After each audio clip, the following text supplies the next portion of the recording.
Saludos, audiencia de Radio Faro de Gracia. Les damos la más cordial bienvenida nuevamente a un conversatorio de los que tratamos de grabar usualmente para proveer contenido bíblico a toda la audiencia que nos sintoniza de manera diaria a través de nuestra página web, a través de nuestra aplicación, a través de nuestra plataforma en las redes sociales. Y en esta ocasión vamos a estar conversando con un hermano pastor en Hampton City, en Texas, la Iglesia Bíblica Jesucristo es el Señor, el pastor Gilberto Miguel Rufat, quien nos va a estar acompañando en esta ocasión para hablar acerca de el creyente y la escatología. Yo tengo una serie de preguntas, interrogantes, dudas, que yo sé que muchos de ustedes a lo mejor tienen también. Esto es un tema donde hay diversidad en cuanto a lo que las personas creen, piensan y enseñan acerca de este tema. Y a lo mejor algunas de las cosas que vamos a hablar hoy, lo más probable sean o muy opuestas o totalmente opuestas a la versión popular que hay en cuanto a la escatología, pero queríamos sacar un tiempo para proveer tal vez otra información que muchos creyentes tal vez desconocen o haya confusión en relación a algunas de las cosas que vamos a estar hablando en esta ocasión. Así que, hermano Gilberto, muchas gracias por estar con nosotros. Bueno, un saludo, Pastor Altieri, gracias por la oportunidad de poder tener este conversatorio sobre un tema que considero en extremo importante, un área de la teología que por diferentes razones ha quedado un poco rezagada atrás. Algunos no desean entrar en un estudio profundo y que podamos hablar ciertamente de este tema. Para mí va a ser un privilegio y poder abonar en algo a lo que hemos ido aprendiendo. Amén, ese es el propósito. Así que comencemos, Pastor Gilberto. La primera pregunta para establecer un fundamento es, ¿a qué nos referimos con escatología? ¿Qué es la escatología? Yo le hago esta pregunta porque recientemente estuve discipulando a un caballero que lleva unos meses asistiendo a nuestra iglesia y él viene de un contexto cristiano de toda su vida. Y cuando yo le hice una alusión a este tema de la escatología, la pregunta de él es, ¿qué es eso de escatología? Y una persona que lleva muchos años en la iglesia y me sorprendió que no supiera a qué nos referimos o qué se refiere el término. Así que, ¿qué es la escatología? Bueno, cuando hablamos de la escatología estamos hablando de una rama de la teología. La etimología o la raíz de la palabra viene es una palabra griega compuesta y básicamente, literalmente lo que esa palabra significa es el conocimiento de lo último, de ahí que llamemos el conocimiento de las últimas cosas. Me parece también que le llamamos o tendemos la tendencia a llamarle las últimas cosas, no solo porque ese término aparece en la Escritura, aparece en el Antiguo Testamento, en los profetas, acerca de los últimos días, sino porque dentro de lo que comprende la teología sistemática, la escatología por lo general viene a ser uno de los últimos o el último capítulo, así que trata en un sentido de abordar o de cerrar el tema de la soberanía, del plan soberano de Dios, concluye esa obra de Dios en Cristo. Y pienso que tal vez al estar también colocado al final de la teología sistemática, tenemos la tendencia a enfocarnos como en unas profecías específicas con relación a la consumación del soberano plan de Dios. Pero en realidad creo con respeto, difiero de otros, creo que el término no le hace honor a lo que realmente comprende el tema de la escatología, porque pienso que la escatología realmente tiene que ver con ese soberano plan de Dios, y bíblicamente ese plan de Dios o ese decreto divino se estableció antes de la fundación del mundo, se reveló a los hombres desde la caída, progresivamente se va comunicando a través de cada uno de los libros que contiene nuestra escritura, se consuma claramente en Cristo y tiene una realización posteriormente, y podremos decir ese estado de gloria en su segunda venida de Jesucristo, pero comprende todo ese panorama, no solamente los últimos eventos o acontecimientos. Entiendo. Sí, que casi siempre cuando las personas se acercan a este tema de la escatología solamente están pensando en profecías futuras que están por cumplirse y siempre están buscando algún evento que suceda en el mundo para apuntar a que eso es escatología, pero pierden de perspectiva que la escatología es mucho más amplia que simplemente algunos eventos o profecías por cumplirse. Ahora, esto nos lleva a la pregunta de cómo afecta la escatología la manera en que un creyente lee la Biblia y la entiende.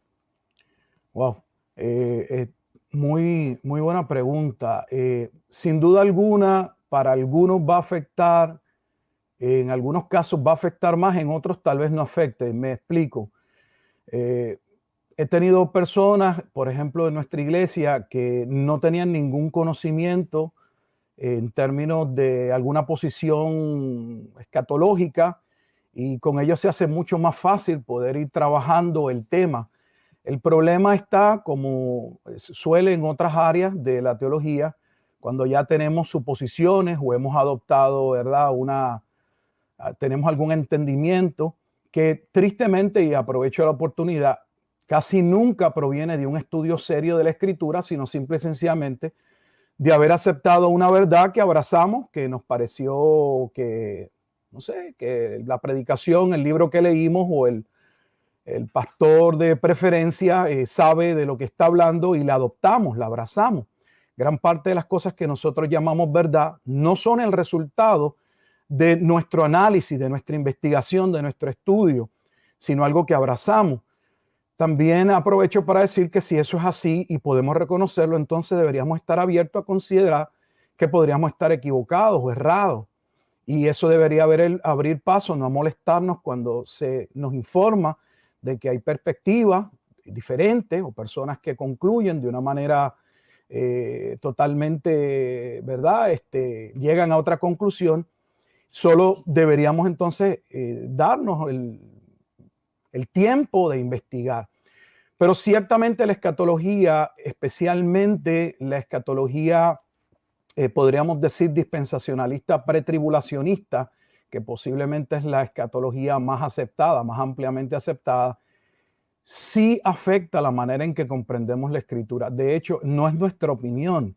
El dispensacionalismo, y lo separo porque cuando hablamos de dispensacionalismo, una dispensación, estamos hablando de una economía o de una mayordomía, como algunos llaman soteriológica, en la cual Dios, de acuerdo al conocimiento que ha revelado a los hombres, Él los ha de juzgar.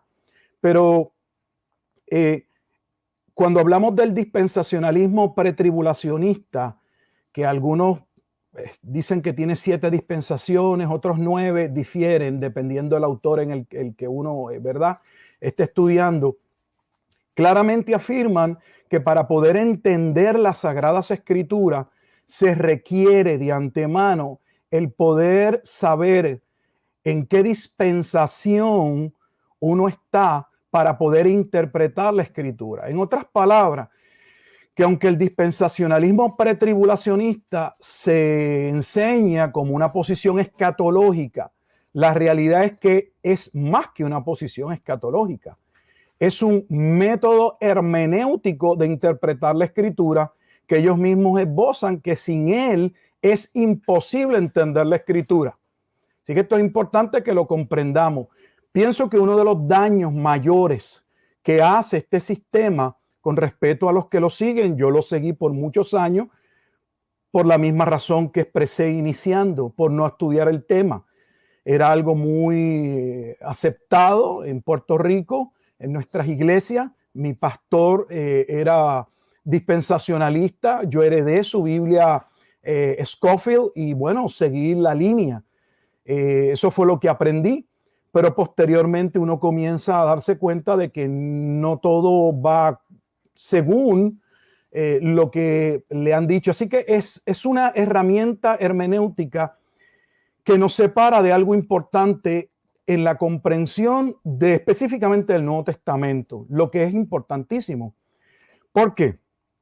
Porque esta posición dispensacionalista pretribulacionista hace una separación.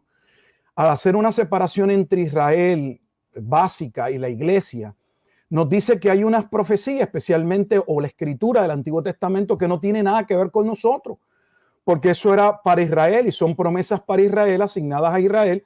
Así que yo no tengo que en un sentido preocuparme de ello. En todo caso, puedo leerlo y solamente ver unas cuestiones morales, alguna ética, valor y significado, algunas verdades aplicables, pero yo debo entender que eso es parte del plan profético de Dios con Israel y no conmigo. Entonces, eso crea un gran problema a la hora de interpretar correctamente el Nuevo Testamento, porque el Nuevo Testamento no se desarrolla en un vacío teológico. Los apóstoles fueron instruidos y los apóstoles predicaron, su mensaje estaba sostenido, la base teológica era el Antiguo Testamento. Entonces, cuando hacemos esa bifurcación y separamos el Antiguo Testamento, el Nuevo Testamento, nos vamos a encontrar sin el contexto necesario para poder entender todas las profecías. No podemos estudiar la escatología sin estudiarlas a la luz del Antiguo Testamento. Y no podemos estudiarlas a la luz del Antiguo Testamento y luego no ver su relación con la iglesia. No es correcto, no es justo. De hecho, no es justo simple y sencillamente porque cuando vemos la manera en que los propios apóstoles interpretaron la escritura, claramente tomaron el Antiguo Testamento y lo aplicaron en su momento dado directamente a la iglesia. Entonces, ¿qué hacemos para poder entender? Usted habló un poco acerca del dispensacionalismo, ¿verdad? Y yo sé que mucha de nuestra audiencia lo más probable está familiarizado de alguna manera u otra con esa postura, pero inclusive pueden llegar a pensar que es la única postura que existe, porque es la que han escuchado. Entendemos que si tú llegas al Señor en una comunidad de fe y lo único que te han enseñado es una postura en particular, pues obviamente tú vas a creer como nuevo convertido que eso es lo que realmente lo que la Biblia enseña y que no hay otra cosa que no sea esa postura. Pero para el beneficio de la audiencia, ¿cuáles son algunos de los principales sistemas de interpretación escatológica y cuáles son algunas de las diferencias básicas que hay entre esos sistemas? Ya usted habló un poco acerca del dispensacionalismo, pero ¿cuáles son esas otras posturas o sistemas de interpretación escatológica que existen hoy en día? Bueno, cuando hablamos realmente de sistemas de interpretación escatológica, por lo general se reconocen 4 sistemas. Con sus variaciones cada uno en escatología, como en muchos otros temas de la teología, pues no necesariamente hay un consenso completo en todo. Tenemos el método de interpretación historicista. Este método historicista básicamente podemos verlo en los reformadores. Es la manera de interpretar, por ejemplo, el libro de Apocalipsis, viendo el cumplimiento del panorama profético en la historia, enmarcado en el tiempo, en la historia, hacia su realización o consumación en la segunda venida de Jesucristo. Así que ellos van viendo cómo a través de los diferentes eventos se va cumpliendo la profecía. Tenemos también el método de interpretación de escatológico preterista. Y cuando hablamos del preterismo, necesitamos aclarar que hay por lo menos 2 tipos de preterismo. Nos referimos al preterismo completo y al preterismo que se llama parcial o moderado. El preterismo viene de una palabra que simplemente significa historia cumplida, algo que ha tenido cumplimiento. Cuando nos referimos al preterismo completo, pues es la postura que asumen algunos de que ya todas las profecías completamente fueron cumplidas. No necesariamente todas las ven en el año 70. Hay preteristas que ven esa profecía cumpliéndose aún en la datación tardía, en el tiempo de Domiciano, o sea que no necesariamente todos postulan que todo acontece en el 70. Ciertamente unos eventos acontecen en el 70 para algunos, pero para otros, algunos se cumplen en el siglo I más adelante.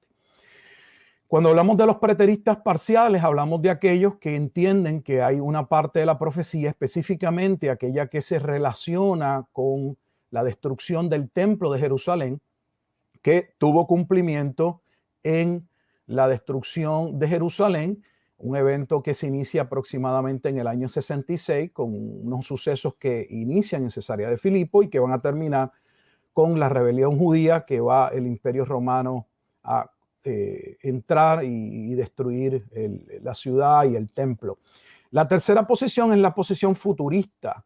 Esta posición futurista, aquí entra el dispensacionalismo pretribulacionista. La futurista es la interpretación escatológica que ve los acontecimientos, las profecías, entiéndase, por ejemplo, la profecía con relación a las 70 semanas, Daniel capítulo 9, versículos 24 al 27, ellos ven que hasta la semana 69 tuvo ya un cumplimiento histórico, pero que la última semana todavía está hacia un futuro lejano. Y así otras profecías, por ejemplo, cuando uno escucha al pastor John MacArthur, uno va a escuchar o uno va a poder ver que cuando él analiza Mateo 24 y 25, él lo ve como un discurso completo, él no lo separa como lo hacen otros, y él lo va a ver como la segunda venida de Jesucristo. Ni tan siquiera él ve Mateo 24 y 25 como los eventos con relación al rapto, sino con relación a la segunda venida de Jesucristo. Y esos eventos, pues claramente él en su posición los ve hacia un futuro. Así que la posición futurista ve los acontecimientos que van a suceder inmediatamente o cercanamente a la segunda venida de Jesucristo. Básicamente, así se ve la interpretación. Y tenemos entonces la postura idealista de interpretación escatológica, que esta postura trata de mirar la profecía y sacar de ella los principios, las ideas que son de beneficio, de bien, las verdades que son aplicables a la iglesia del Señor. Y esa es la parte que ellos ven relevante o importante. Así que tenemos, por un lado, el contraste entre los preteristas completos, que ya se ha cumplido todo, los futuristas que ven, no, todo está en un futuro. Tenemos entonces los historicistas, que en un sentido tienen algo de preteristas porque ven algún cumplimiento en el pasado, y tienen algo de futuristas porque ven también algo hacia un futuro. Y tienen los idealistas que dicen, mira, no es importante ponernos que si en el pasado, que si en el futuro. Vamos a mirar Apocalipsis, vamos a mirar la profecía, vamos a ver cuáles son las verdades, cómo fue aplicada al contexto histórico, cómo benefició a la iglesia, y esa misma verdad vamos a aplicarla a nuestro tiempo, y eso es lo importante y relevante, lo otro no es necesario. Entiendo. Y dentro de esas cuatro sistemas de entender, ¿verdad? La escatología, también hay cuatro posturas muy comunes. Usted mencionó una, pero hay cuatro posturas muy comunes que también forman parte de este entendimiento escatológico. Una es el premilenialismo histórico, otra es el premilenialismo dispensacional, otra es el postmilenialismo, y la última sería el amilenialismo. Sí. ¿Cuáles son algunas de las diferencias entre esos cuatro sistemas? Mira, las primeras que hablaba era la manera o lo que le llaman la cosmovisión, los lentes que nos ponemos para interpretar. Sí. Estas otras posturas, la posición, por ejemplo, premilenialista, milenialista, postmilenialista, se distinguen o se separan por una razón básica. La segunda venida de Jesucristo y el reino. Uh-huh. ¿Dónde determinamos que se coloque el reino? Si el reino de Dios, el reino que se comienza a predicar en el Evangelio, claramente Juan el Bautista inició su mensaje, el reino de los cielos se ha acercado.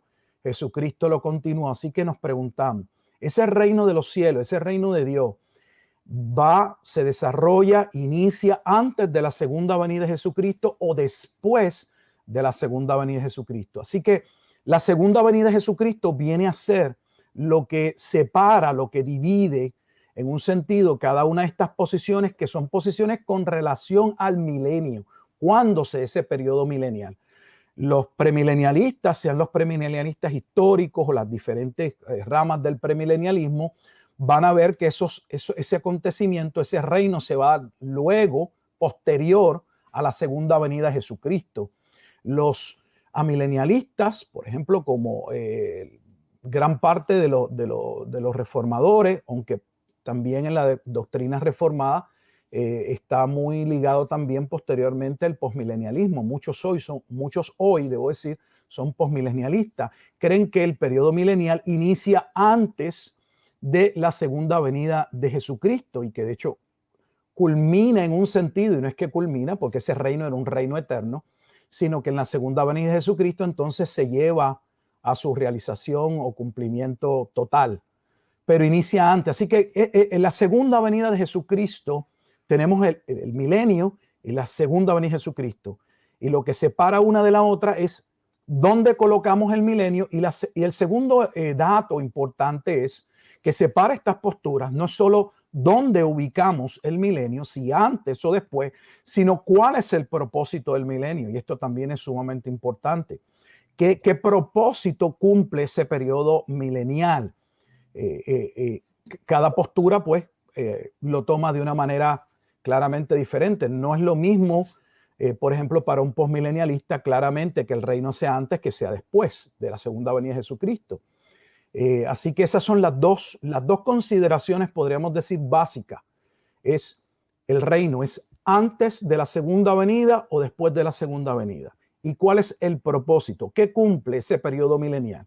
Y cuando uno contesta esas dos preguntas, aunque uno no sepa si uno es premilenialista, posmilenialista, milenialista, al contestarla te vas a ubicar en una de esas posiciones. Y en su experiencia personal y en lo que usted ha podido estudiar a lo largo de los años, ¿por qué es que el dispensacionalismo es la posición más conocida y más enseñada en el, bueno, vamos a hablar del contexto latinoamericano, ¿verdad? Porque es donde trabajamos, aunque estamos en Estados Unidos, pero trabajamos con iglesias hispanas. ¿Por qué el dispensacionalismo es la postura más conocida y más enseñada en nuestros contextos? Wow. Déjeme comenzar por decir, pastor, que es un tema que requeriría tal vez un programa completo, sí, honestamente, pero digo eso porque la explicación que voy a dar es muy breve y no va a hacer honor y justicia completamente. Pero voy a dar algunos detalles que creo muy relevantes. Por lo general se dice que esta posición dispensacionalista pretribulacionista inicia en el siglo XIX y que posterior a ese siglo XIX entonces se van a dar una serie de acontecimientos que van a llevar a que esa doctrina, esa enseñanza sea ampliamente aceptada, siendo por lo general usándose de base que la Biblia de Scofield va a ser posiblemente una de las herramientas que más va a transmitir ese conocimiento, y al estar esas notas o esa doctrina dentro de una Biblia, muchos la van a tomar como que, bueno, esto es casi palabra de Dios. Pero aunque por lo general es lo que uno va a escuchar, que es en el siglo XIX, nuevamente yo difiero. ¿En qué sentido? Sí entiendo que en el siglo 1830, como algunos ponen, se sintetiza y se coloca la doctrina como hoy la conocemos básicamente, aunque haya sufrido muchos cambios. Hoy los dispensacionalistas pretribulacionistas no son los de un principio, realmente, la mayoría ha ido cambiando, pero podemos llevar esto realmente al siglo XVI. Al siglo XVI alguien dirá, sí. De hecho, la primera Biblia de estudio que coloca las bases o parte del cimiento y va a cambiar en un sentido el pensamiento teológico con relación al rol del pueblo de Israel es The Geneva Bible, es la Biblia de Ginebra, 1560. El autor, o no decir autor, el comentarista que destaca su comentario en el capítulo 11 de Romanos, versículos 25 al 26, va a colocar una nota donde en esa nota él va a llamar la atención de que Dios no había culminado su rol, su papel con Israel, y que Israel ciertamente iba nuevamente a jugar un papel preponderante, importante, relevante con relación a la profecía. Esto estamos hablando de 1560. O sea, ciertamente uno puede ir mucho más atrás en la historia y ver cómo esto se desarrolla. Particularmente es importante también lo que sucede en Inglaterra. ¿Por qué digo Inglaterra? Porque Inglaterra en su momento dado se vio como la quinta monarquía. De hecho, había un movimiento político llamado la Quinta Monarquía en Inglaterra, y esta quinta monarquía estaba relacionada con su comprensión del libro de Daniel, especialmente el capítulo 2, donde ellos veían la imagen de Nabucodonosor y ellos decían que ellos eran la quinta parte, esa Roma, como algunos le llaman, que iba a volver a resurgir.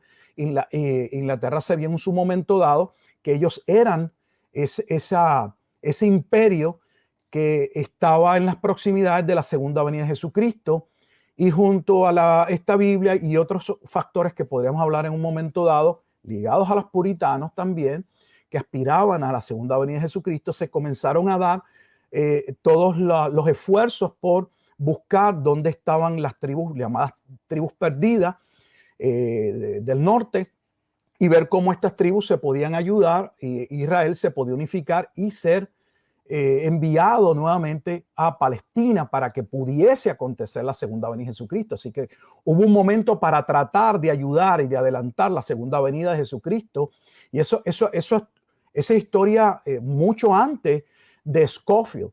Así que podríamos decir sí, que ciertamente lo que sucede en el siglo XIX va a colocar las bases, va a sistematizar esta doctrina, la va a hacer digerible, comunicable, y se van a dar una serie de eventos, no solamente con la publicación de la Biblia de Scofield, para resumir, y el que, bueno, esa Biblia fuese aceptada ampliamente en muchos seminarios, adoptada en diferentes currículos, y pasase a ser entonces parte de la enseñanza y la formación pastoral, lo que posteriormente va a afectar como afectó a la iglesia.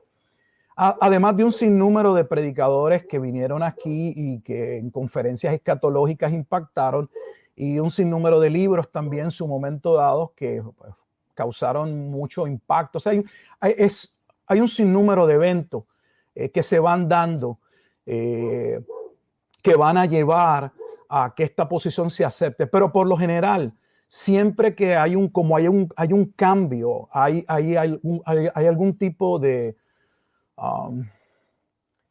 inquietud con relación a lo que se venía comunicando, y al no verse el cumplimiento y ligado a factores a veces históricos, mueven a las personas, y es posible que las personas puedan pensar, bueno, a lo mejor estábamos equivocados y esta es realmente la interpretación correcta, y ciertamente el dispensacionalismo pretribulacionista en su momento dado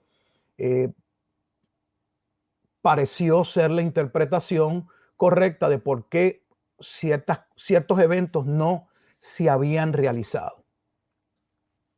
Entiendo. Un dato histórico muy, muy interesante porque por lo general las personas que tal vez atacan el dispensacionalismo de una manera frontal atribuyen exclusivamente a John Darby y a Scofield como los padres o los fundadores creadores de este sistema, y vemos que hay unos precursores, hay unos eventos anteriores que dieron espacio o crearon la oportunidad para que entonces más adelante el dispensacionalismo se desarrollara como lo conocemos hoy. Así que continuando con el tema del dispensacionalismo, ¿cuáles son algunos de los problemas de este sistema de interpretación?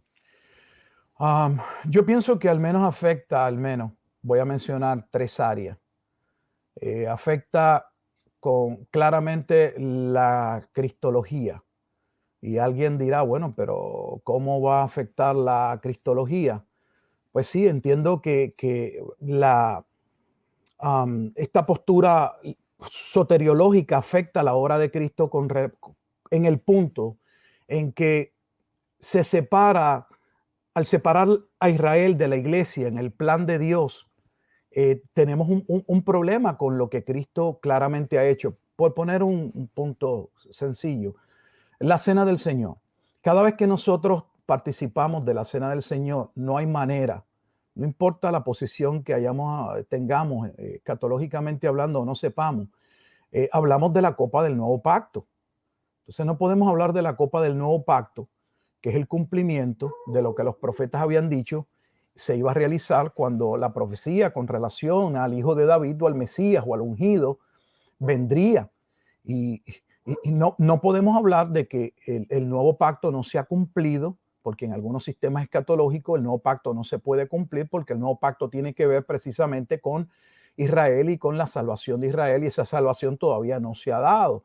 Entonces no podemos, crea problemas porque entonces lo que Cristo ha hecho, lo que Cristo ha ganado, lo que Cristo logró, se separa. Por un lado, una parte es aparentemente para Israel, otra parte es para la iglesia y termina claramente afectando lo que Cristo hizo. Por otro lado, afecta a la cristología en términos de su sacrificio. Lo que Cristo hizo logró completamente, pagó completamente. Cuando él dijo tetelestai, acabada vez la obra, realmente la acabó, o hay algo que se tiene que realizar posteriormente dentro del panorama escatológico. Y en la visión dispensacionalista pretribulacionista, todo parece que Cristo logró algo, ganó un round, pero la pelea todavía necesita ser ganada posteriormente. Hay algo que no se ha consumado. Tenemos el problema con el templo, claramente, porque el dispensacionalismo pretribulacionista se asegura que es necesario un tercer templo y que se van a llevar a cabo sacrificios.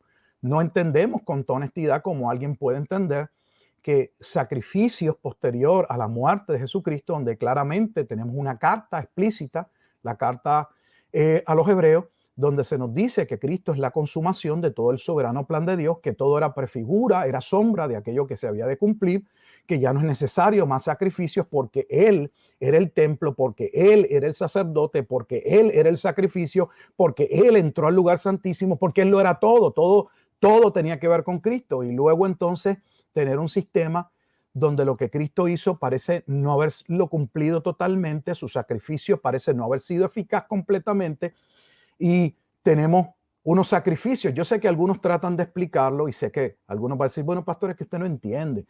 Los sacrificios no es que, bueno, no son para perdonar pecados, son simplemente algo parecido a lo que la iglesia hace hoy. Es que nosotros, bueno, allí se van a llevar a cabo sacrificios como un memorial o un recordatorio. Ya tenemos un memorial, si que la iglesia quiere un memorial, ya lo tiene. No necesitamos sustituir el memorial de la Cena del Señor por un sistema de sacrificios en un templo, que dicho sea de paso, aprovecho, nada se habla en el Nuevo Testamento, nada. No hay un solo versículo que hable de la necesidad de que se levantara un Nuevo Testamento. Todo lo contrario. La profecía gira con relación a la destrucción y la desaparición de aquel templo, porque el verdadero templo que Dios levantaría es Cristo, siendo la piedra angular y siendo cada uno de los creyentes piedras de ese templo. Y eso es un tema que, con mucho respeto, es claro, es muy claro en la Escritura. Otro tema, además de ese, que ya básicamente lo he dicho, es el tema de la soteriología. Por un lado ataca la obra de Cristo, por un lado ataca ese concepto de la salvación, que fue lo que Cristo logró, y ya lo hemos básicamente hablado. Y creo que el otro aspecto importante, brevemente para mencionar, es la eclesiología, nuestro entendimiento con relación a la iglesia. ¿Por qué? Pues bueno, pues porque es una base, es importantísimo en el dispensacionalismo pretribulacionista hacer una separación entre Israel y la iglesia. Y por esa separación no existe en el Nuevo Testamento. No existe esa separación. De hecho, el tema de la iglesia es un tema, con todo respeto, que yo creo que muchos no entienden. Para empezar, para darle un dato a aquellos que nos escuchan y solo crearles la curiosidad para que estudien. Muchos hablan de la iglesia como un concepto o un tema nuevo. Eso es totalmente falso. ¿Por qué es falso? Por una razón sencilla. El Antiguo Testamento fue traducido mucho antes de la venida de Jesucristo. Vamos a poner 2 siglos antes. Fue traducido del hebreo al griego. La palabra hebrea que se utilizaba para asamblea, esa palabra asamblea fue traducida como eclesia. Cada vez que Dios convocaba esa asamblea, esa convocación del pueblo, se utilizó la palabra eclesia.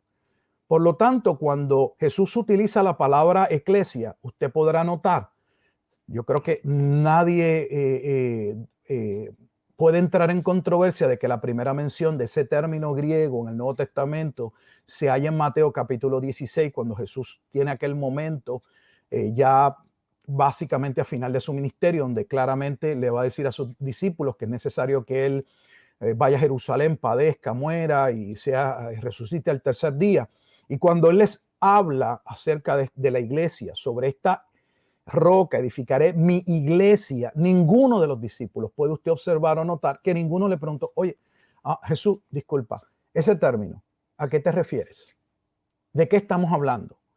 Ninguno preguntó, ninguno de los apóstoles preguntó qué era la eclesia, porque esa palabra ya era conocida, porque no solamente el Antiguo Testamento, el Tanakh, había sido traducido al griego, sino que precisamente ese Antiguo Testamento al griego era la versión comúnmente utilizada en el tiempo de Cristo. Por lo tanto, esa expresión no era nueva. Ellos sabían que esa eclesia, esa asamblea, esa convocación de Dios representaba ese remanente de Dios que Dios salva. Y tenemos en la escritura claramente, yo sé que muchos conocen muy bien este tema, pero por mencionar solo una carta que siempre es pilar, la carta a los Efesios. O sea, lo único que nosotros podemos decir que era un misterio bíblicamente, y Pablo lo hace en el capítulo 3, que no había sido ampliamente revelado, aunque sí estaban las bases para ello en el Antiguo Testamento, era la inclusión, si queremos decir, era la apertura que habría hacia los gentiles. O sea, que ese remanente previamente profetizado, que sería salvo cuando el Mesías cumpliese el nuevo pacto, en ese nuevo pacto, en ese remanente, no solamente vendrían a ser salvos de las tribus del norte, de las tribus del sur, sino que incluiría gentiles dentro de ese cuerpo, dentro de ese remanente. Yo lo que no puedo entender, y lo digo con respeto, es cómo en la teología reformada podemos tener dispensacionalistas, y lo digo con respeto, y voy a explicarme por qué. Sencillo. Si creemos y afirmamos que ese pueblo de Dios fue decretado, estoy hablando en la teología reformada, por la soberanía de Dios desde antes de la fundación del mundo, y Dios eligió un solo pueblo, no dos pueblos, ¿cómo podemos hablar de un pueblo que Dios decretó, que Dios decidió salvar en Cristo antes de la fundación del mundo, y luego hacer una bifurcación, hacer una separación entre ambos pueblos y separarlos? Con todo respeto, yo no lo entiendo. No, no lo entiendo. Definitivamente hay ciertas contradicciones que se dan al sostener tal vez un entendimiento bíblico de lo que es la doctrina de la predestinación, de la elección en el plan soberano de Dios a través de todas las escrituras, y luego llegar a estos conceptos de dos pueblos separados con dos propósitos distintos. Um, pero hay una pregunta muy importante que yo creo que es la razón por la cual estas diferencias teológicas tienen su mayor auge, o por qué es que surgen estas diferencias escatológicas, y están muy relacionadas obviamente a cómo las personas entienden el libro de Apocalipsis, pero específicamente el tema de la fecha de la autoría del libro de Apocalipsis. Así que, ¿por qué la fecha de cuándo se escribió Apocalipsis es tan importante a la hora de interpretar cualquier pasaje relacionado con la escatología? Wow. Es otra pregunta, digo, todas las preguntas han sido muy buenas, pero esta es otra pregunta que requeriría algún programa. Pero tratando de ser breve, básicamente existen solo dos posturas. Hay más, pero las dos comunes y las más ampliamente aceptadas es una datación temprana en el año 60 y tanto al 70, no más del 70, y la postura tardía, que por lo general lo coloca del 90 al 95, la fecha o la datación en que se escribe el libro de Apocalipsis. Esto claramente cambia todo, donde coloquemos el libro. En mi investigación y en mi estudio sobre la datación del libro de Apocalipsis, debo decir que una de las cosas, pastor, que me llamó muchísimo la atención fue que al descubrir que, aunque es ampliamente aceptada la fecha tardía, cuando uno a través del rigor del estudio y del análisis busca cuál es la evidencia histórica No es lo que decimos con nuestras palabras, no es lo que nosotros pensamos o creemos o que es ampliamente aceptado. ¿Cuáles son las evidencias históricas para poder confirmar que el libro claramente fue escrito en el tiempo del emperador Domiciano? Y solo voy a dar unos highlights de algunas cosas importantes. Para empezar, me llamó mucho la atención, captó mi atención, de que particularmente cuando se va a datar un libro, la evidencia más importante nunca es la evidencia secundaria, es la evidencia interna. Y cuando nos referimos a la evidencia interna, es el propio libro.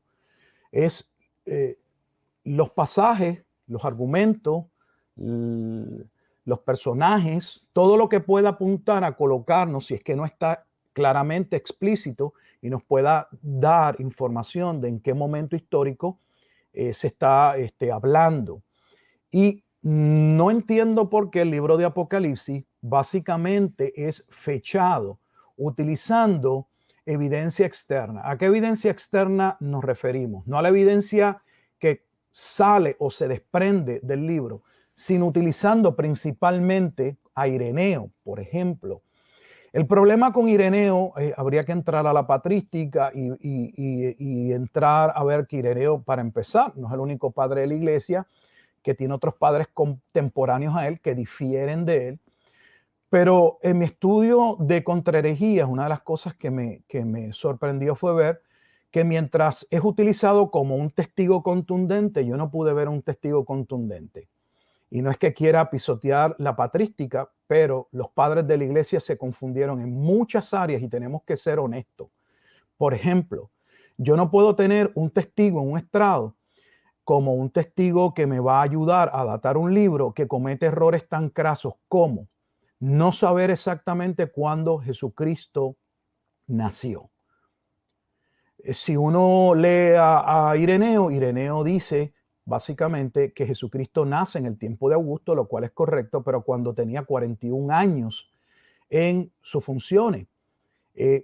Si lo coloca a los 41 años fue que duró el periodo de Augusto y eso concluyó en el año 27. Cristo no nació en el año 27.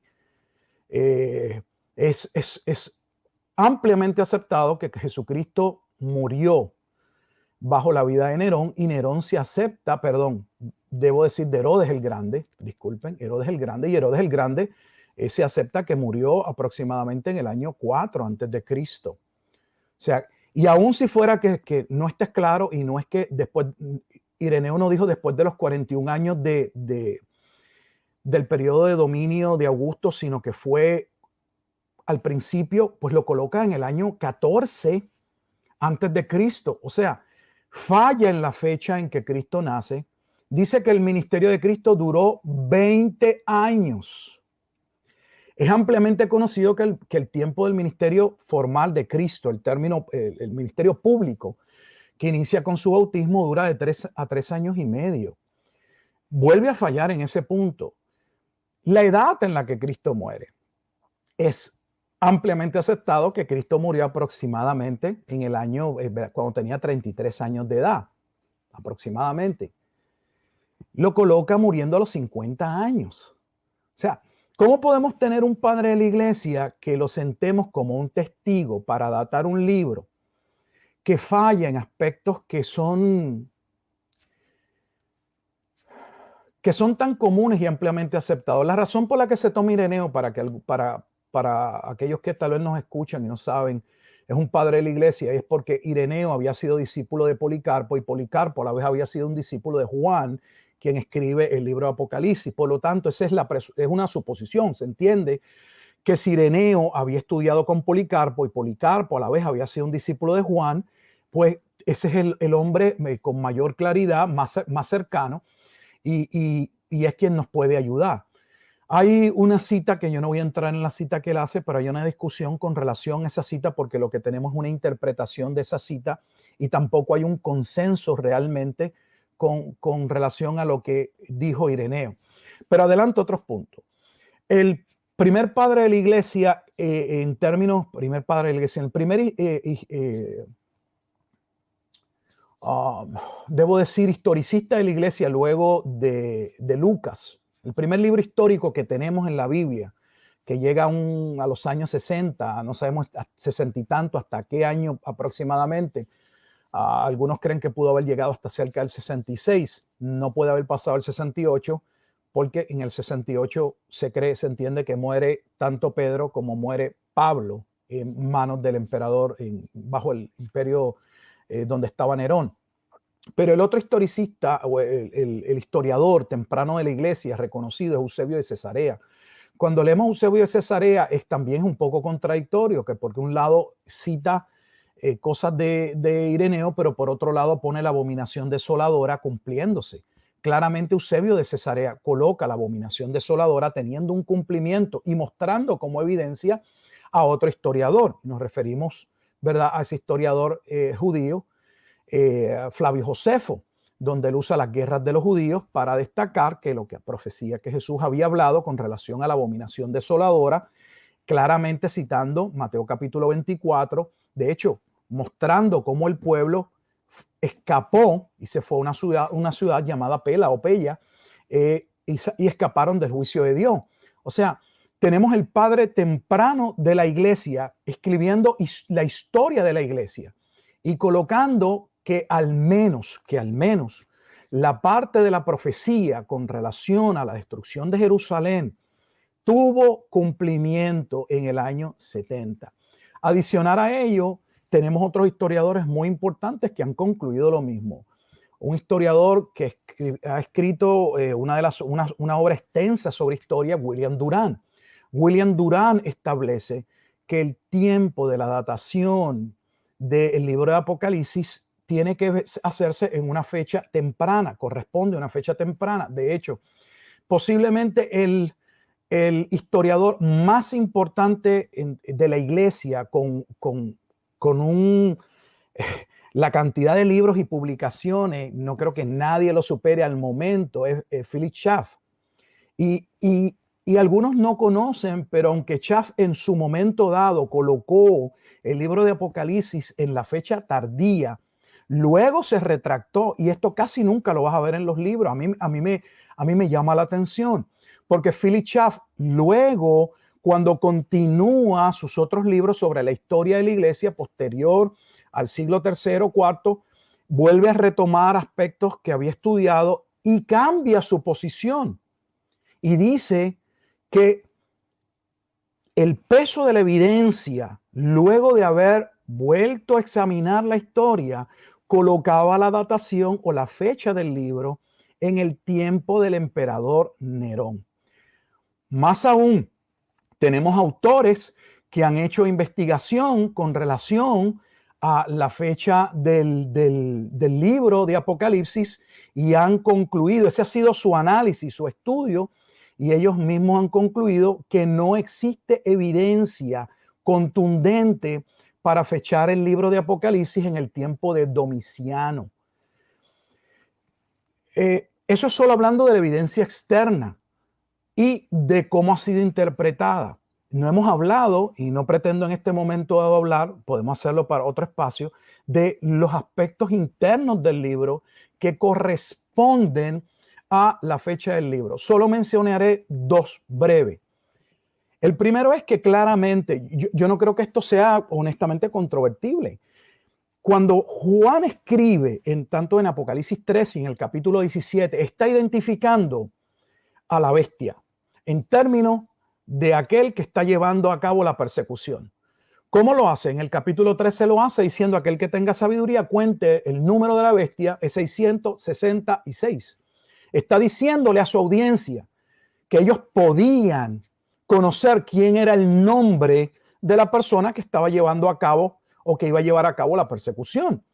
Posteriormente, en el capítulo 17 hace lo mismo cuando habla de la bestia escarlata y dice que esta bestia escarlata representa a aquel imperio que se sentaba sobre las 7 colinas. Interpreta las 7 colinas no solamente como una parte geográfica para identificar quién era el imperio, sino para identificar el emperador de turno. Dice: 7 son, 5 han pasado, 1 es, y el otro cuando venga va a durar poco tiempo. 5 habían pasado. Yo sé que algunos difieren de que si Julio César se debe contar como el primero y no, y fue Augusto. Yo solamente puedo decirles que Flavio Josefo, siendo un judío y el historiador que toma la historia eclesiástica para afirmar que la abominación desoladora había tenido cumplimiento, asevera que César Augusto no fue el primero, fue el segundo, y que comenzó para los judíos. El primero fue Julio. Así que Nerón claramente vendría a ser el sexto. No solamente ello, el biógrafo romano más importante, ¿no?, que vivió en el siglo I, me refiero a Gayo Suetonio Tranquilo, que escribió la biografía de los 12 Césares, coloca a Nerón como siendo el sexto, exactamente con la precisión del libro de Apocalipsis. Y no es casualidad que luego del el suicidio de Nerón en el año 68, el próximo emperador que le va a seguir es Galba, y Galba no dura más de 7 meses. O sea, es increíble la exactitud histórica del libro de Apocalipsis. Entonces yo creo que son datos a considerar. No digo que son datos que por ese solo dato ya uno lo acepte ampliamente, no estoy diciendo ello. Claramente a Juan se le manda a medir el templo. ¿Qué templo iba a medir en el tiempo de Domiciano? No existía ningún templo. ¿Qué templo él podía medir? Ninguno, pues había sido destruido en el año 70, no quedaría piedra sobre piedra.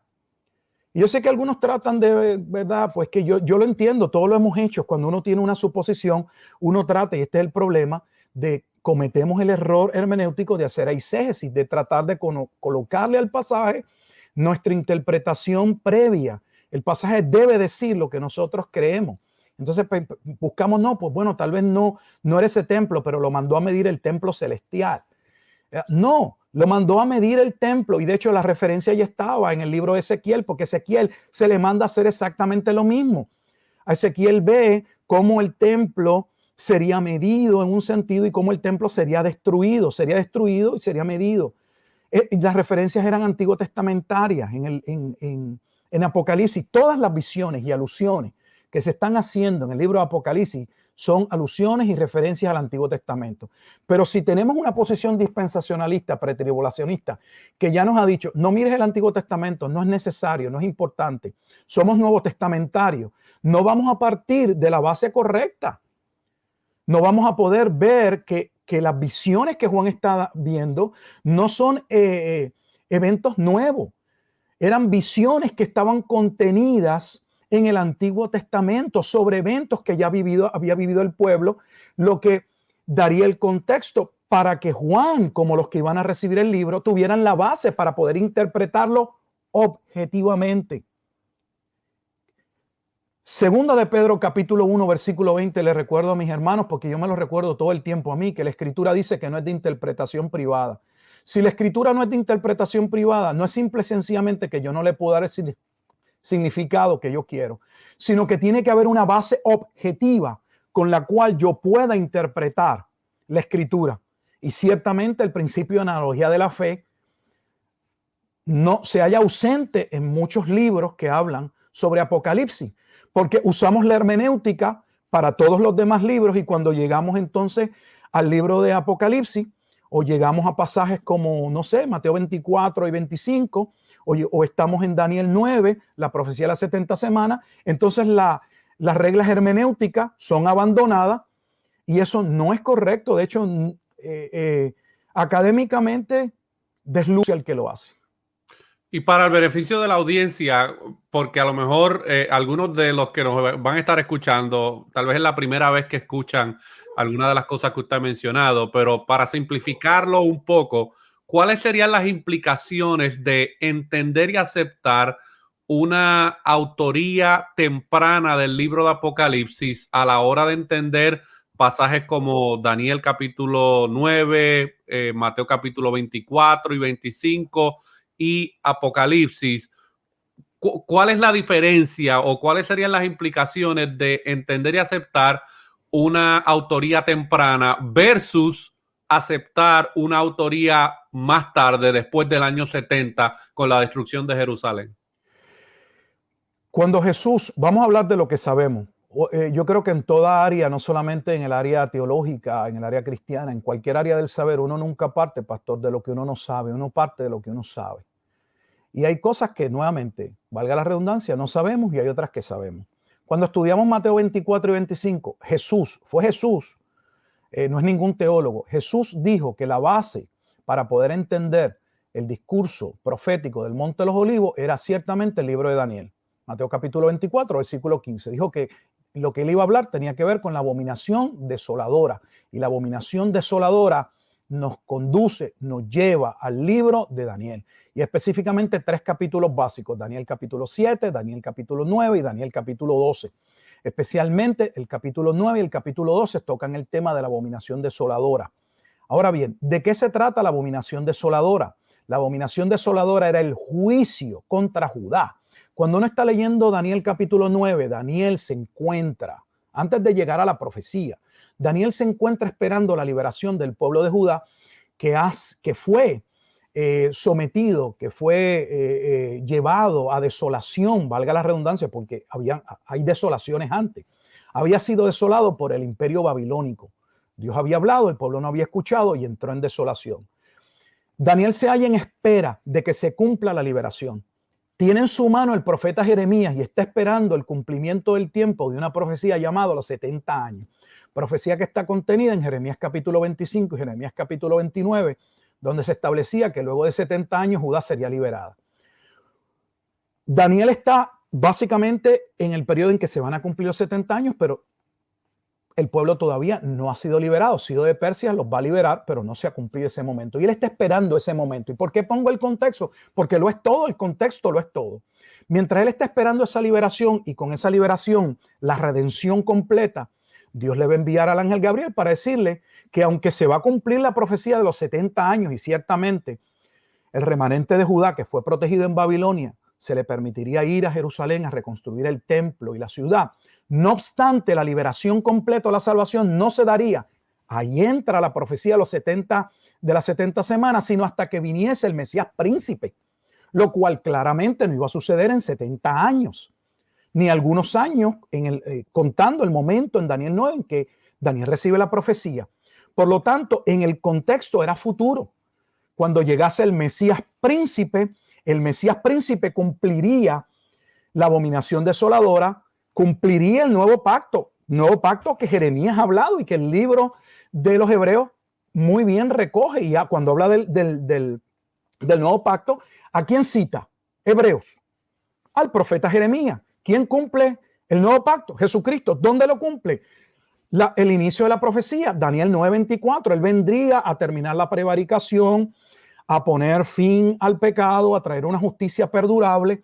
Y todo eso iba a pasar en el tiempo en que el Mesías iba a venir y habría otra desolación. Ahí se habla de esa desolación que ocurriría.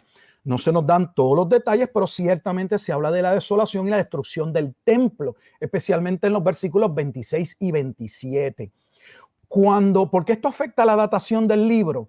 Porque si entendemos que Apocalipsis se escribe en el año 90, no podría estar haciendo referencia al cumplimiento de la destrucción del templo en el año 70, porque ya ese templo se destruyó. Por lo tanto, necesitaríamos tener un templo posterior, porque hay un templo que debe ser desolado y un templo que debe ser destruido, y de esa base es que se saca para decir que tiene que formarse un nuevo templo. O sea que la fecha lo cambia todo. Si dejamos que la Biblia se interprete a sí misma, podemos ver que el templo que fue destruido en el año 70 ciertamente fue el cumplimiento de esa abominación. Déjeme poner, pastor, un punto que para mí todavía es más neurálgico e importante. Lo que está en juego no es mi posición, ni la posición que cualquiera que nos esté viendo quiera tener. Yo quiero y debo dejar claro que debemos considerar y entender que lo que está en juego es la credibilidad de Cristo. Y esto para todo pastor debe ser algo importante. ¿Por qué digo la credibilidad de Cristo? Porque Jesucristo claramente dijo, sin lugar a duda, no me refiero a Mateo 23 y Mateo 24 en aquella generación, y la discusión si aquella generación era la generación de él o era una generación futura. Ahí podemos jugar y especular. Pero ¿qué hacemos con tres pasajes básicos? ¿Qué hacemos con Mateo capítulo 10, versículo 23? ¿Qué hacemos con Mateo capítulo 16, versículos 27 y 28? ¿Qué hacemos con Mateo capítulo 26, versículo 64? En Mateo capítulo 10, 23, Jesús le dijo a sus discípulos cuando los envía a predicar el evangelio en la extensión de Judea y les dice, no estaréis acabando de recorrer todas las ciudades cuando veáis al Hijo del Hombre viniendo en las nubes. Él colocó la venida del Hijo del Hombre en las nubes, lo cual es parte de la abominación desoladora en el tiempo del primer siglo. Cuando tenemos Mateo capítulo 16, versículos 27 y 28, Jesús le dijo a sus discípulos, hay algunos de ustedes que no gustarán la muerte, sino hasta que vean al Hijo del Hombre viniendo en las nubes. Claramente estableció que aquel evento había de acontecer durante la vida de al menos de algunos de sus discípulos. Eso no está en materia de si nos parece, es lo que el texto claramente dice. ¿Qué hacemos en el juicio de Jesucristo? Las palabras de Jesucristo hacia el sumo sacerdote.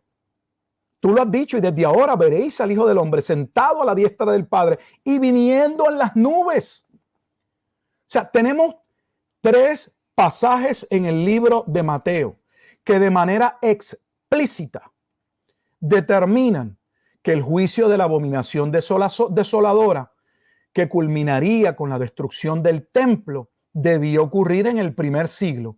Si fechamos el libro de Apocalipsis en el año 90, tal vez eso favorezca una posición escatológica y le haga sentir a usted o a alguien que, bueno, qué bueno, yo estoy en lo correcto. Pero quiero que la audiencia entienda que tenemos una comunidad atea, agnóstica, entre otros, que no son ignorantes y que dominan el griego también, y que cuando leen la escritura se dan cuenta de nuestros malabares teológicos y lejos de hacerle un bien al evangelio, le hemos hecho un mal al evangelio, porque luego sobre la base del incumplimiento aparentemente de Jesucristo de las profecías es que el carácter y la credibilidad de Cristo ha sido puesta en tela de juicio. O sea, estamos hablando de algo importante. Yo creo que debemos entender que es un tema importante. Sí, yo creo que uno de los errores es cuando esos tres pasajes que usted menciona, donde habla de la venida del Hijo del Hombre en las nubes, es automáticamente atribuir que esas expresiones de la venida del hombre en las nubes es necesariamente un evento ultraliteral que se tiene que manifestar de una manera ultra visible, donde Cristo está descendiendo de manera física y literal en las nubes. Y obviamente hay pasajes como Primera de Tesalonicenses capítulo 4, si no me equivoco, donde también habla, creo que es el 4 o el 5, donde habla nuevamente acerca de este aspecto de la venida de Cristo. Y hay nuevamente ese vocabulario de las nubes, ¿verdad? Del Mesías viniendo en las nubes. Creo que ha sido una de las causas principales por las cuales muchas personas interpretan esos pasajes de Mateo que usted acaba de mencionar como un evento futurístico que se tiene que esperar en el futuro. Pastor, déjeme decirle algo que tal vez le va a sorprender, posiblemente, no sé. Estoy seguro que muchos no saben.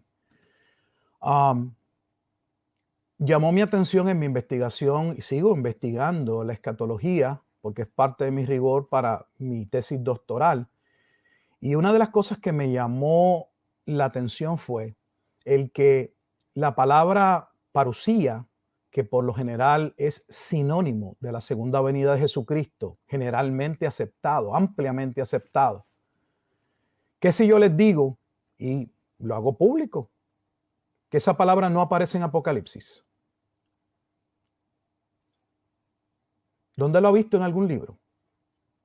Porque si la parusía es el término que define, que separa, que marca única y exclusivamente la segunda venida de Jesucristo, ¿por qué esa palabra no aparece en el libro de Apocalipsis? Les voy a dar solamente para que lo busquen. No es difícil, usted no tiene que ser nadie tiene que ser un experto hoy en hebreo o en griego. Hay interlineales por todo Internet, por cualquier lugar donde usted puede buscar la codificación Strong y buscar y ver si aparece la palabra en el libro de Apocalipsis. Usted va a ver que en Mateo capítulo 24 y 25 la palabra parusía existe, pero no es la única palabra que se utiliza para hablar de la venida del Hijo del Hombre. Esa segunda palabra, que se las dejo para que hagan su análisis y su estudio, es la que aparece en el libro de Apocalipsis, pero la palabra parusía no aparece en el libro de Apocalipsis. Lo digo porque si la palabra parusía nuevamente es sinónimo y determina la segunda venida de Jesucristo, entonces debería llamarnos la atención lo que estoy diciendo y pensar cómo es posible que si entonces el libro de Apocalipsis, su tema básicamente es la segunda venida de Jesucristo, ¿por qué esa palabra no acontece allí? Yo no estoy diciendo que la segunda venida de Jesucristo no está en el libro de Apocalipsis para que nadie me vaya a malinterpretar. Lo que estoy diciendo y lo que creo es que el libro de Apocalipsis principalmente, el tema que cubre es el juicio sobre Jerusalén. Ese es mi entendimiento y es ahí lo que yo he llegado. De hecho, tienes la venida del Hijo del Hombre en Apocalipsis capítulo 1, versículo 7, y la tienes también en el capítulo 14, habla del Hijo del Hombre. El juicio que se lleva a cabo en el libro de Apocalipsis contra una ciudad. Los primeros 19 capítulos de Apocalipsis son el juicio contra una ciudad. Cuando uno mira la realización de ese juicio, al final de ese juicio, me refiero al capítulo 18, usted ve a los mercaderes de la tierra haciendo lamentación, no porque hay un juicio general, porque no pueden comercializar en la gran ciudad.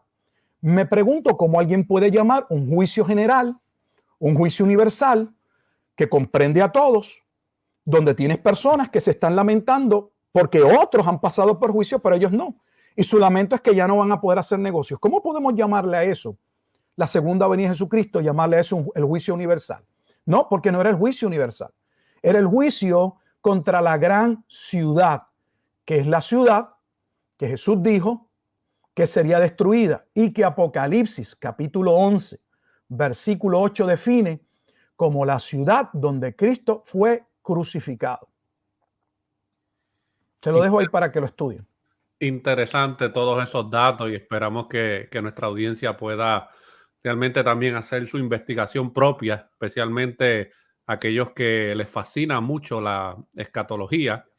Hay algunos que padecen de escatolofobia, donde están buscando escatología realmente donde no tienen que buscarla. Pero para claridad de la audiencia, porque algunos pueden estar escuchando lo que estamos diciendo y argumentando y pensar que porque tal vez nosotros de manera personal, usted y yo no sostenemos una posición premilenialista dispensacional, significa entonces que nosotros no creemos en la manifestación de Cristo y que no creemos en algún plan futuro que se vaya a manifestar en un tiempo en el futuro.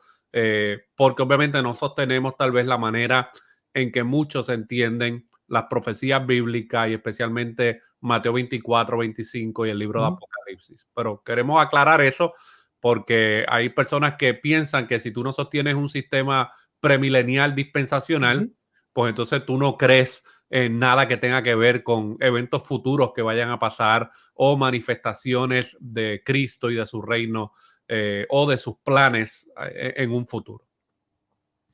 Así que aclaramos eso tal vez para la audiencia en ese sentido. Tengo varias otras preguntas, Pastor Rufat, pero creo que no nos va a dar tiempo en esta ocasión. Muy bien. Pero vamos a grabar para beneficio de la audiencia una segunda conversación acerca de este tema porque hay unas 4 o 5 preguntas adicionales que están relacionadas también a este tema y queremos aprovechar el tiempo y aprovechar el diálogo para que nuestra audiencia pueda familiarizarse un poco más con estas cosas que estamos hablando. Así que, audiencia de Radio Faro de Gracia, no se desconecten de nuestras plataformas. Vamos a estar próximamente grabando un segundo conversatorio acerca de este tema para poder abordar algunas de estas preguntas adicionales y poder también proveerle a nuestra audiencia algunos de los recursos que el hermano Gilberto Rufat ha escrito y ha preparado acerca de estos temas. Así que, hermano Rufat, gracias por esta primera participación que ha tenido con nosotros. No sé si hay algo que quiera añadir. No, solo un saludo que me parece que no envío un saludo a la audiencia de Faro de Gracia. Aprovecho la oportunidad nuevamente, pastor, para públicamente darle gracias por permitirme poder compartir con ustedes un tema que ciertamente, pues, para mí es muy importante, no solo porque es parte de mis estudios, sino porque a través de ellos he ido entendiendo la importancia de un tema que yo consideraba, como muchos lo consideran y los entiendo, que no era un tema relevante, importante, que era, según algunos, un tema secundario, que nadie realmente puede ser conclusivo, nadie sabe futuro, por lo tanto, no le dediquemos mucho tiempo. Lo que hace es que nos divide y nos lleva solo a especulaciones, y con toda honestidad, pues creo que eso no es del todo correcto. Hay maneras de acercarse al libro de Apocalipsis de una manera correcta y poder hallar una certeza en muchas de las cosas que se dicen. Obviamente, de momento miramos como un espejo y no todo necesariamente lo vemos, no tenemos respuestas a cada una de las cosas, pero nuevamente no partimos de lo que no sabemos, sino de lo que sabemos, y lo que sabemos nos ayuda a poder determinar lo que es correcto y lo que no es correcto. Es como una regla hermenéutica. Los pasajes claros ya son la interpretación de los oscuros. Si yo sé que algo es explícito en la escritura, es claro, no me tengo que romper la cabeza. Yo no sé qué nos cuesta entender ello.